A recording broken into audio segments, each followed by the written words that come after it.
Hello YouTube world, Mac Daddy 1911A1 here. I'm going to do another video on concealed carry today. I haven't been able to put up any videos lately. I lost my job through a stupid error on my part, and I'm broke right now. But I'm hoping this video will come out okay and you guys will get to enjoy it. But the concealed carry video, I've been working on it for 2 weekends now, and I just wasn't satisfied with what I had last weekend, so I'm going to try it again. First things first, how I carry every day when I am carrying. Okay, first things first, I always have a BDU jacket, usually, because it's lightweight, and I like wearing them.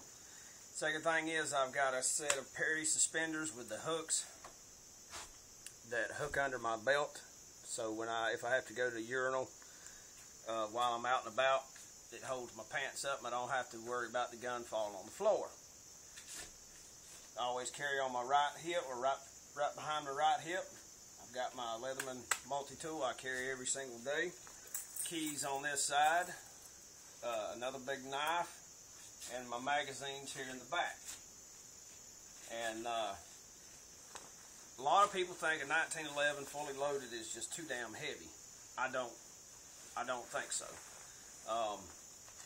I can wear this damn thing all day long here at the house, working around and whatever, and out on the street, and never gives me any problems.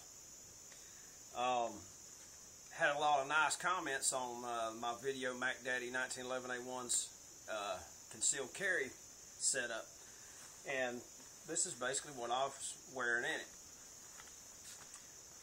Few pointers I'd like to make that might help some of you guys and gals out there. If you wear a cover garment like this BDU jacket, one of the things I have found is having my wallet in the right front pocket, because I am right-handed. I will be drawing from the right side. Having this wallet here has several advantages to it. Okay, you may use something else, but I use my wallet. And here are the reasons. Number one, it's heavy enough that in a stiff breeze, it holds the jacket down. That's the first reason I like to carry it. The second is it gives the garment some weight, so that it's easily flipped out of the way, so you can grab your handgun, draw it out, and go and do what you have to do. Third thing is, if a police officer decides to speak to you. In the state of Georgia, if you are concealed carrying, you are required to tell the police officer, man or woman, doesn't matter, you are required to tell them that you are carrying, that you have a firearm on your person. And you are usually, you're required, and it would be smart to show them your ID as well as your concealed carry permit. So I have mine in this pocket.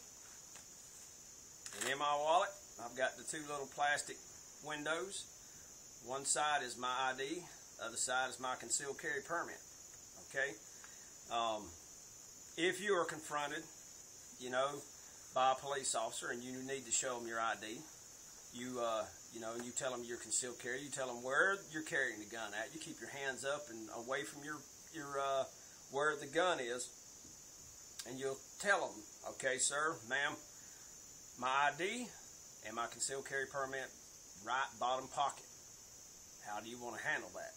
That gives them the comfort, gives them the power to make the decision, and it makes them more comfortable. Okay, this person's cooperating, they're not giving me any lip, any smack. I don't feel like I'm in any danger. And then you use your weak hand to grab your wallet, your ID, whatever, pull it out. Now, you may decide to carry a spare magazine in that pocket, or keys or something of that nature. But me, I like the idea of it. With this holster set up in a standard pair of jeans, it is impossible to get the wallet out without taking an hour and a half. Same thing on the other side. If I put the wallet in the other side, because of this Phobos mag holster, the way it's designed, is right in front of the pocket on a standard pair of jeans, and it's nearly impossible to get the wallet out because the wallet's riding right under the edge of the magazine holster. So That's another reason I carry the wallet here. Now you could carry it up in the top pockets, but like I said, you know, it helps get the fabric out of the way so you can draw your handgun and you can be ready to rock and roll. And you can see today I'm carrying, for this demonstration, my range officer, just because it looks sexy. If you don't have the wallet or a weight in the pocket and you go to fling it out of the way, a lot of times you'll have that fabric. And maybe I should have used my other gun because it's so dark, it may be hard for you to see, but it'll get in the damn way. I mean, you know, if you're vigorous enough, maybe, but what if you're fighting a breeze that's at your back? Okay, you want to give yourself as many advantages as possible in a situation where your damn life depends on it, okay, or someone else's life. So you have that weight, it builds the kinetic energy in the garment, throws it all the way out of the way. You don't have to work with it. You're right out, and you don't have any of the cloth captured between your fingers and the grip of the firearm. Alright.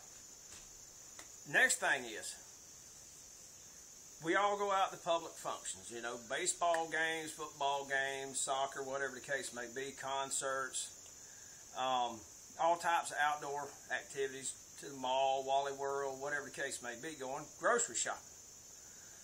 And with all the mass shootings that we have had as of late, and over the last 10, 12 years, the possibility of you getting in a situation like that is great. But the bigger thing you need to worry about is simple hold-up, being robbed.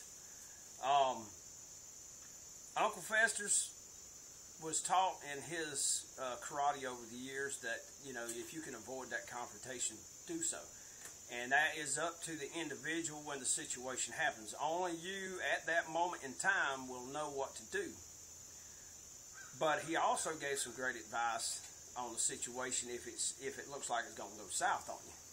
And one of his the best pieces of advice he gave me is, in a situation where it may look like it may go south, is put your hands in your pockets. While you got your hands in your pockets, depending on if you're left-handed or right-handed, your weak hand grabs your keys. In my particular case, I carry a magnesium block in my right front pocket. That's just part of my everyday carry setup. Could be a handful of coins. Put your hands on them. Grab you a handful of them. Alright? They've got the drop on you. They've already got their gun out and aimed at you. They decide they're going to kill you. You go for your gun, you're already dead anyway. So this here sort of disarms them. They're okay. They don't perceive you as a threat. But if the situation looks like it's going to go south on you, and you may end up getting shot, or someone else is getting shot, you're already in a position. You got your handful of coins, you got your keys in your pocket, to be able to give yourself a little time, a little space to possibly take them out. Now this may not work, but I would rather die fighting than die like a bitch. Just put it that way. Or a victim, however you want to look at it. But you got those keys in your hand, what do you do with them? I mean, you know, okay, keys, what are you going to do? Scratch your eyes out? No, you're not. You need to give yourself some time and distance. So what you got to do is distract the person that's got you held up with the gun. You take the keys out as you're moving. You don't just stand there and go like this and throw it at their face. You're going to throw the keys right into their face if at all possible. And if you practice this, you get pretty good at it. Now, last weekend I was doing a video, and I kept hitting the camera over and over and over, and it screwed up the shot every time. You couldn't see what I was doing after. So I'm just going to drop the keys. But it's a simulated throw, okay? It is human nature, human instinct, if something comes flying at your face, to throw your hands up, or to duck or jerk your head out of the way. That's the point, okay? Unless they're really high on drugs, and in this case, it may not even work. It may bounce right off her face, bam, and nothing, you know, there's nothing else you can do about it. That's the reason you don't stand still, okay? They got the drop on you. You got your hands in your dadgum pockets, or at least one hand in your pocket, the other hand out here.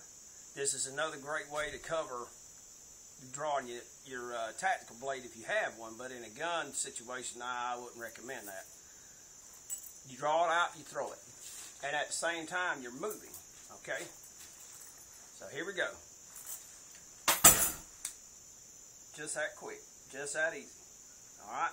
If you did it correctly, and if you've practiced it, you hit them in the face with the keys, you hit them in the face with the coin. It doesn't even matter if it strikes them. The point is to make them jerk, flinch. It gives you just enough time to grab your own handgun and go to work. Right on target, shoot them in the scenario, the situation. Anywho, just a few little tips and pointers there for you. I hope if the crap ever hits the fan that you have practiced these type of scenarios, and that's something you need to do. You need to think, okay? Don't take my advice. Don't take Fester's advice strictly as the gospel. You have to war game this in your own mind, and you have to play off someone else to see if it'll actually work. And it may not work in that particular scenario, but it may work real world. Because, you know, in a scenario where you're playing off someone else, they know what's about to happen. In a real world situation, they have no idea. But like I said, you throw the keys and you move. Don't necessarily step back. Don't necessarily step off to one side. Move forward and to your left. Back and to the right. Never do the same thing twice. Practice this over and over and over. Think, think, think, think, think. That's the biggest thing. This is Mac Daddy 1911A1 with the Shade Tree Survivalist. I hope you get something from this. Thank you for watching.